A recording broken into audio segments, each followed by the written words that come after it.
Subscribers yang berbahagia, kita jumpa lagi pada channel yang mendidik dan juga mengedukasi kita semua. Hari ini saya akan berbicara tentang sejalan dengan maraknya pembangunan yang dilakukan oleh pemerintah terhadap rumah-rumah yang dibangun secara vertikal ataupun rumah tingkat ataupun rumah susun yang dikenal dengan apartemen untuk kelas-kelas menengah ke atas itu. Dan kita juga sering mendengar bahwa setelah pembangunan itu dilakukan oleh developer dan itu sudah dijual kepada penghuni secara benar ya, secara prosedural. Namun di dalam perkembangannya itu sering kita jumpa keributan ataupun sengketa ataupun juga perselisihan yang menimbulkan perkara di pengadilan, baik itu perdata maupun pidana. Nah, ini apa yang terjadi fenomena seperti itu? Kalau menurut saya itu ada ketidakjelasan di dalam aturan mainnya. Jadi di dalam pembangunan itu ada dua hal yang perlu diketahui. Pertama, developer. Jadi developer adalah perusahaan ataupun badan hukum ataupun entitas badan hukum yang dipercayakan untuk membangun apartemen itu sendiri. Sebenarnya tugasnya itu sudah selesai ketika dia sudah membangun dan sudah menjual semua unit-unit apartemen itu kepada si penghuni.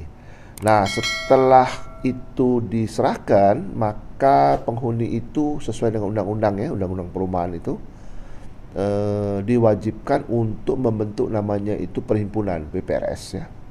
Nah, ini yang sering terjadi itu adalah si penghuni ini membentuk perhimpunan itu menunjuk kembali ataupun developer itu secara sepihak ataupun secara juga yang saya sering tuh katakan apa tuh, secara sengaja itu membuat perusahaan ataupun entitas sendiri untuk mengelola apartemen tersebut. Nah, inilah biang konfliknya gitu loh. Ternyata apa yang saya amati di dalam perkembangannya itu adalah adanya kepentingan-kepentingan yang mungkin kepentingan ini bersumber pada keuangan ya, uang gitu. Karena lumayan besar tuh perputaran uangnya itu antara pengelolaan itu dengan para penghuni itu. Dan di samping itu juga yang sering terjadi konflik juga adalah fasilitas-fasilitas lain ya. Kadang-kadang pengurus itu menggunakan fasilitas umum untuk kepentingan pribadi ataupun diberikan kepada pihak ketiga untuk dikelola, yang keuntungannya itu untuk kepentingan pribadi. Ini yang saya sering ketemu ya di dalam kasus itu. Yang kedua itu adalah menjual listrik ya kepada konsumen. Sebenarnya ini tidak boleh terjadi nih, karena yang diberikan otoritas oleh pemerintah itu yang menjual listrik itu hanya PLN. Cuma PLN itu hanya jual di gardu. Jadi gardu itu hanya one gate, satu pintu saja dengan pengelola. Nah, pengelola yang mengalirkan aliran listrik itu kepada penghuni. Jadi kalau misalnya katakanlah dijual oleh PLN itu Rp1, mungkin sampai ke konsumen jadi bisa Rp2. Ini yang tidak boleh terjadi. Yang air juga begitu, sehingga timbul konflik dan kegaduhan.